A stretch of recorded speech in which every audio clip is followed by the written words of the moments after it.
आम्रपाली की कहानी जो अनजाने में बन गई थी पूरे शहर की देवदासी।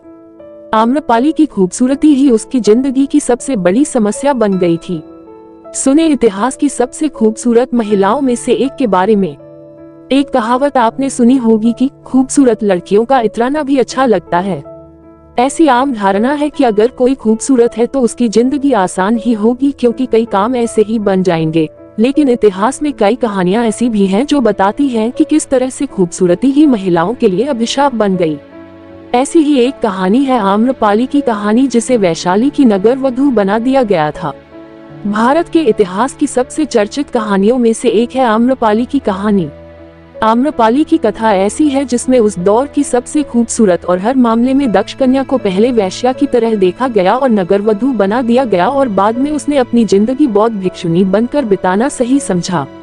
आम्रपाली के असली माता पिता कौन थे, इसके बारे में कोई जानकारी किसी भी दस्तावेज में नहीं है। कहानी के मुताबिक आम्रपाली वैशाली नगर के एक गरीब दंपति को आम के पेड़ के नीचे मिली थी। नवजात बच्ची को इस तरह से देखकर उस दंपति ने उसे उठा लिया और आम के पेड़ के नीचे पड़े होने के कारण उसका नाम आम्रपाली रख दिया। आम्रपाली के घर में धन आदि नहीं था, लेकिन फिर भी उसके माता पिता ने उसके लालन में कोई कमी नहीं की। आम्रपाली जब तक 11 साल की हुई तब तक उसके रूप की चर्चा शुरू हो गई थी। आम्रपाली को देखते ही लोग उसकी खूबसूरती के दीवाने हो जाते थे। ये वो दौर था जब लोग उसकी एक झलक पाने के लिए दीवाने हो जाते थे। आम्रपाली की उम्र जैसे जैसे बढ़ने लगी वैसे वैसे उसके चाहने वाले बढ़ने लगे। खूबसूरती के कारण आम्रपाली के माता पिता को होने लगी परेशानी। गौतम बुद्ध के समकालीन की सबसे सुंदर स्त्री आम्रपाली ही मानी जाती है। उस दौरान आम्रपाली की सुंदरता के इतने चर्चे होने लगे थे कि उसके लिए कई रिश्ते आने लगे। आम इंसान से लेकर साहूकार तक और व्यापारी से लेकर दरबारी तक सभी उसका साथ पाना चाहते थे। आम्रपाली के माता पिता के सामने दुविधा खड़ी हो गई कि किसे स्वीकार करे, क्योंकि अगर वो किसी एक को चुन लेते तो वैशाली नगर में आंतरिक युद्ध छिड़ जाता। आम्रपाली की खूबसूरती के साथ साथ उनके नृत्य के चर्चे भी बहुत थे। ऐसा माना जाता था कि अगर आम्रपाली का नृत्य कोई देख ले तो मंत्रमुग्ध हो जाता था। वैशाली के राजा मनुदेव ने भी एक बार आम्रपाली का नृत्य देखा और उसके मन में उसे पाने की चाह जाग गई। आम्रपाली को इसी कारण राजनर्तकी बना दिया गया और उन्हें रहने के लिए महल दे दिया गया। उस वक्त तक आम्रपाली का दिल पुष्प कुमारा नामक एक आम युवक पर आ चुका था और आम्रपाली उसके साथ शादी भी करने वाली थी। राजा ने उनकी शादी के दिन ही पुष्प कुमारा को मार दिया। इसके बाद आम्रपाली को राज वैशाली नगर की नगर वधू घोषित कर दिया।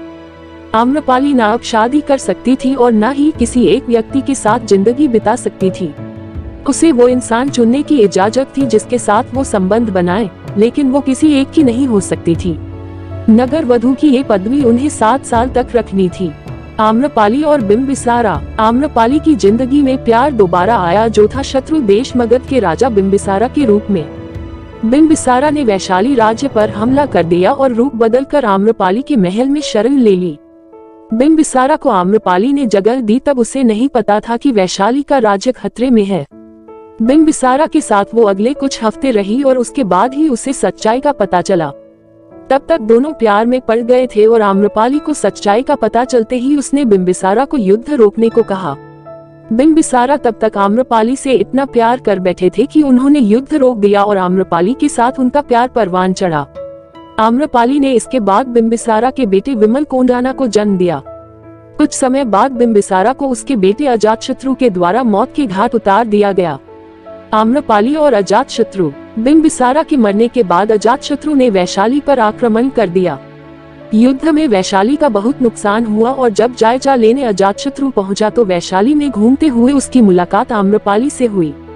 उसे देखते ही अजातशत्रु उसके प्यार में पड़ गया।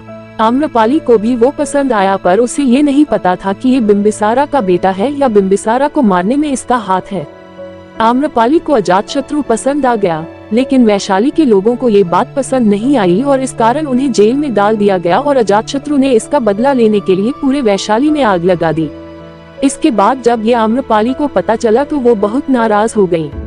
इसके बाद अजातशत्रु से उन्होंने नाता तोड़ लिया।